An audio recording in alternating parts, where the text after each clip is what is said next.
to the BM, BM to the AM. If I quit your BM, I still rock Mercedes. If I quit this season, I still be the greatest. Oke guys, kembali lagi di channel Khairul Rusmana guys. Pada kesempatan kali ini kita akan membahas seperti judul yang di thumbnail udah kalian lihat, akan membahas jangan sampai salah kita memilih PSU dalam merakit sebuah PC ataupun dalam mengganti sebuah PSU yang ada di dalam komputer kita. Oke, namun sebelum video dimulai, kalian jangan lupa untuk klik like, comment, subscribe, dan share video ini ke teman-teman kalian semua supaya teman-teman kalian semua juga tahu apa yang kalian tahu guys, dan supaya channel aku lebih berkembang ke depannya. Oke guys, terima kasih dan kita langsung masuk ke video. Oke guys, PSU itu adalah jantung komputer, ibaratnya tuh kayak energi semua komponen komputer itu ada di dalam situ. Maksudnya semua energi listrik itu disalurkan lewat itu dulu baru masuk ke komponen-komponen komputer atau alat-alat komputer lainnya. Jadi ibaratnya tuh paling penting untuk listrik masuk ke dalam komponen komputer itu adalah PSU tadi. PSU itu singkatan dari power supply gitu ya guys ya. Anak-anak komputer atau anak-anak yang paham tentang hardware itu biasa menyebutnya dengan PSU disingkat gitu guys ya. Jadi buat teman-teman semua belum tahu PSU itu apa, yaitu PSU itu power supply, tempat masuknya listrik dari colokan stop kontak masuk ke dalam PSU baru ke dalam komponen atau alat-alat komputer gitu guys. Jadi buat teman-teman yang belum tahu arti singkatan PSU, ya itu tadi, PSU adalah power supply. Dia sangat-sangat vital, sangat-sangat penting fungsinya bagi sebuah komputer ataupun bagi sebuah PC ya, sama aja. Itu yang paling penting itu kalau misalkan komponen kita udah bagus, misalkan komponennya pakai iCore 3 generasi 10, kemudian RAM-nya udah 32 GB, motherboardnya udah branded, udah bagus, udah pakai RAM DDR4 atau yang bagus, ini udah pakai RGB lah, inilah itulah, VGA-nya udah yang 3080 atau VGA keluaran terbaru, terus kemudian casing udah bagus, cakep, fan kipas udah mantap, tapi pakai PSU harga 25.000, siap-siap kan bisa mendapatkan tahun baru yang lebih cepat lagi. Maksudnya tahun baru itu apa sih? Tahun baru itu meledak gitu guys ya komputernya. Jadi PSU-nya itu meledak, karena meledak apa? Dia tidak kuat menampung daya yang dibutuhkan si komponen-komponen komputer tadi. Jadi PSU itu ada berbagai macam tingkatan gitu guys. Ada PSU biasa, bawaan casing, copotan casing itu biasanya kalau misalkan kalian beli casing mungkin harga-harga 300, 200 atau berapa, mendapatkan PSU bawaan casing itu jangan dipakai misalkan untuk jangka waktu yang panjang ataupun buat gaming itu jangan pernah dipakai. Kalian jangan pernah pakai PSU bawaan casing karena itu sangat riskan, sangat berbahaya, bisa meledak gitu guys ya, karena daya yang dihasilkan dari PSU tersebut tidak kuat untuk menghidupkan satu komponen komputer PC, maksudnya semua komponen dalam satu PC gitu guys ya. Apalagi kalau kan rakit PC-nya buat gaming 24 jam hampir on, nah itu umur PSU kalian akan pendek, akan merusak komponen lain. Jadi misalkan kalau misalkan PSU tadi meledak, itu bisa merusak komponen-komponen lain yang ada di dalam komputer itu guys. Jadi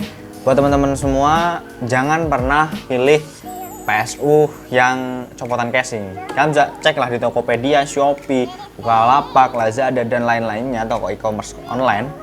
Kalian coba cek, ada banyak banget PSU 25 ribuan yang dia dijual dengan harga murah, dan itu misalkan ya kalau cuma untuk kayak untuk ngetik kayak untuk ngeprint Microsoft Word, untuk yang ringan-ringan gak untuk gaming, insya Allah sih kalau PSU copotan casing masih worth it ya, tapi tidak untuk jangka panjang. Aku nggak menyarankan untuk misalkan sementara mengumpulin uang untuk beli PSU yang lebih bagus lagi ya, itu nggak apa-apa sih menurutku, tapi jangan untuk main game dan aplikasi yang berat-berat gitu. Kalau kalian pakai copotan casing untuk main game GTA 5 dalam waktu yang cukup lama, ya tahun baru akan terjadi gitu guys ya. Oke, di sini aku kalau PC ku sendiri yang untuk gaming, untuk apa dan lain-lain, untuk editing, aku pakai dari Deepcool. Sebentar guys, aku ambil dulu ya. Ini dipakai dari PSU brand merek Ya, ini dia. Aku pakai dari ini Deepcool DN 500 gitu guys ya. Nih. Oke. Di sini ada sangat ada stiker 80 plus nih, kalian bisa lihat. Nah, kalau ini 80 plus masih kayak tingkatan pertama, karena 80 plus itu ada 80 plus, 80 plus plus bronze, 80 plus silver, 80 plus gold, 80 plus apalagi ya, sampai titanium kalau nggak salah guys ya. Kalau nggak salah ya, mohon dikoreksi. Ini dari aku pakai dari mereknya Deepcool DN 500 nih ya. Ini buat teman semua, aku ngerekomendasiin di sini harganya sekitar ya paling murah 500 ribuan itu PSU-nya ya. Nah, ada yang komen, "Bang, PSU-nya PSU lu seharga PC gue." Yang nggak gitu juga gitu guys, yang nggak sombong. Ini aku ngasih saran ke teman-teman semua, dan kabelnya ini udah ini guys. Apa tuh namanya? Ini loh, udah rapi gitu. Jadi nggak acak-acakan ya, kabelnya modular kayaknya kalau nggak salah ya. Nih, kalian bisa lihat. Nah, itu. Jadi kalau misalkan PSU, bentar ya, aku ambilin contoh PSU nih, aku punya. Ya. Ini ada PSU nih. Nah, ini yang aku bilang tadi kurang awet. Ya, di sini ini kita pinggirin dulu ya. Ya, di sini ada PSU mereknya Advance, kayak merek HP ya, Advance Digital Power Supply. Nah, ini sekitar 450 watt. Kalau yang ini tadi 500 watt, Deepcool DN 500 watt. Ini 500 watt. Kemudian kalau yang ini 450 watt. Nah, ini kayak copotan-copotan casing biasanya kayak gini guys ya. Tapi ini mungkin lebih baik dari copotan casing ya, karena ini harga sekitar 100 ribuan atau 150 ribu gitu ya, barunya gitu ya. Dan kalau PSU kayak gini tuh nggak dapet kotak kayak gini juga guys, nggak bergaransi biasanya ya, hanya paling dari garansi toko gitu ya, dari produknya sendiri pun nggak ada garansi. Tapi kalau Deepcool DN, kemudian ada Enlight, kemudian ada Corsair, banyak guys brand-brand PSU itu yang bagus-bagus. Jadi kalau misalkan kalian bawaan casing kan kayak gini nih, dan kabelnya tuh masih kayak gini, biasanya nggak ada output VGA, cuman ada ini 24 pin, 4 pin motherboard, dan kabel power untuk hard disk dan fan gitu ya biasanya ya. Nah, kalau misalkan kayak gini, ini ada kabelnya nih guys, ada kelengkapannya nih ya. Aku bacain ya. Di sini ada tulisannya. Aku nggak bohong nih, ada tulisannya. Nah, di sini Deepcool DN 500 ada tersedia kabel 24 pin, 20 plus 4 pin, kemudian ada 8 pin motherboard. Kalau ini kan cuma ada 4, ini ada 4 plus 4, jadi ada 8.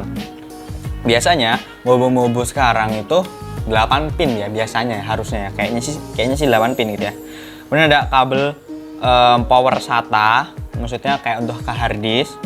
Ada 5 di sini. Kemudian ada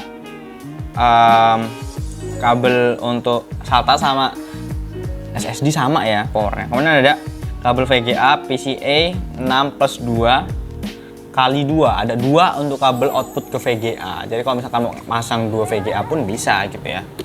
Nah, ini Deepcool DN 500 80 plus real 500 watt di sini tulisannya ya teman-teman semua. Jadi ada yang nanya juga PSU pure tuh apa sih Bang? PSU pure tuh kayak misalnya dayanya nih menurut pengalaman dan pengertianku gitu guys ya, 500 watt misalkan kalian bisa beli PSU kayak gini yang copotan casing atau yang harga-harga 25an itu kalian misalkan ini wattnya berapa, 500 atau 450, pure nggak? Nah, misalnya nggak pure gitu, berarti ini kurang dari itu gitu ya. Biasanya stabilnya nggak di angka 500 watt, biasanya seperti itu. Jadi nggak bener-bener 500 watt gitu loh guys, jadi di bawah itu gitu sebenarnya ini.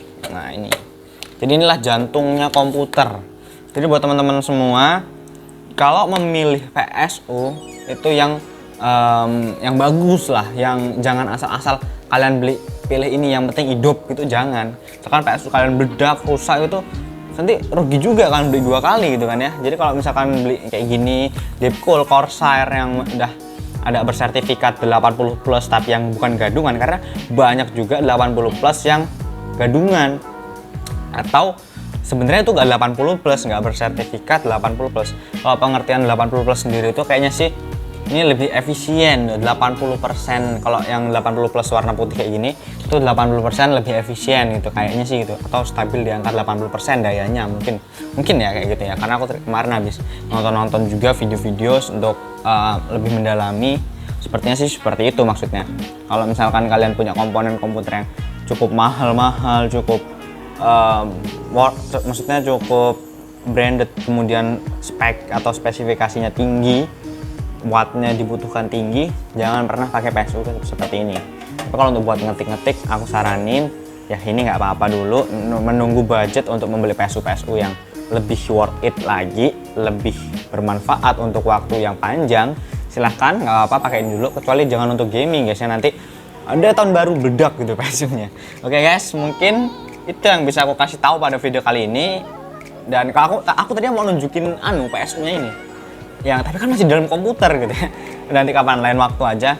Aku sebenarnya ini ada konten rakit PC, tapi itu guys ada masalah gitu. Rakit ini aku membuat konten rakit PC 500.000, tapi masih ada masalah di motherboard, dan dia motherboardnya itu ada masalah. Jadi aku kirim balik lagi ke Jakarta. Aku sendiri tinggal di Lampung ya, jadi masih dalam proses perjalanan ke Jakarta gitu. Nanti akan kalau misalnya udah datang lagi motherboardnya, kita akan langsung rakit PC. Ini adalah PSU-nya, PSU 500.000. Maksudnya PSU untuk rakit PC 500.000 ya, bukan harganya 500.000, mahal sekali 500.000. Oke, tunggu aja video rakit PC-nya akan segera tayang, mungkin 3 atau seminggu lagi. Mohon bersabar ya teman-teman semua.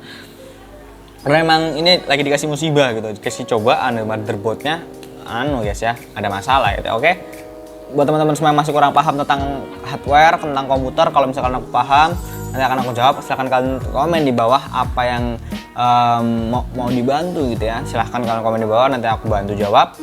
Mungkin videonya segini dulu. Support terus channel ini, jangan lupa klik subscribe supaya tombol merahnya menjadi warna abu-abu, supaya channel aku lebih berkembang ke depannya, lebih maju, lebih bagus gitu guys ya.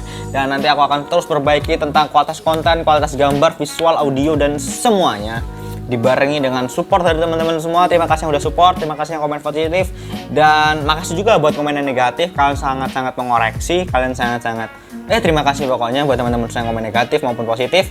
Kalian semua intinya yang negatif mungkin ingin mengkritik atau membuat channel aku lebih berkembang lagi dengan kritikan mereka.